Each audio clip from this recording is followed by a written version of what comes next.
Thank you, Mr. Chairman. I look around this room and quite frankly, I'm stunned at how few people have come out here to Washington, D.C. This process, in my opinion, should have been done in person if you are physically able to. Put a qualifier on that.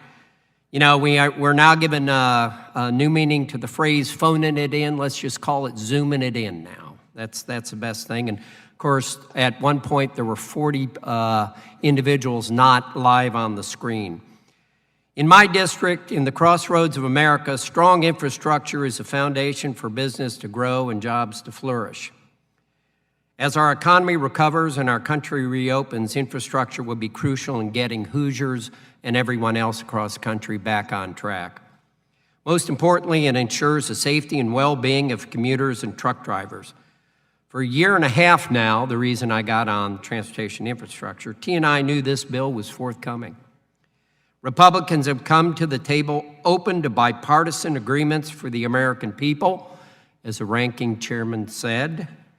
Yet House Democrats chose now to introduce this progressive wish list without any Republican input in the drafting, and as many amendments that were proposed by Democrats, I would assume without Democrat input as well.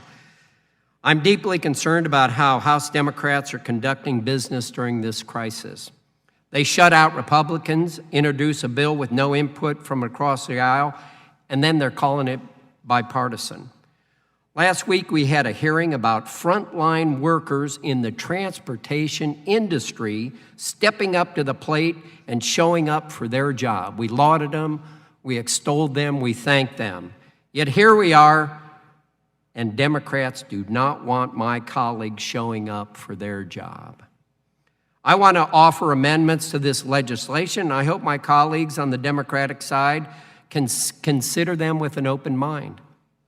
A bill written by one party and one party only on a nonpartisan issue does not serve anyone's constituents well. I'm here today to be a voice for my constituents in the Indiana 6th District. A few weeks ago, I warned that proxy voting and remote committee proceedings could harm this institution. I have opposed and continue to oppose the way in which we are conducting the important business of people in this hybrid markup today, which is nothing more than a Nancy Pelosi power grab. Mr. Chairman, thank you, and I yield back.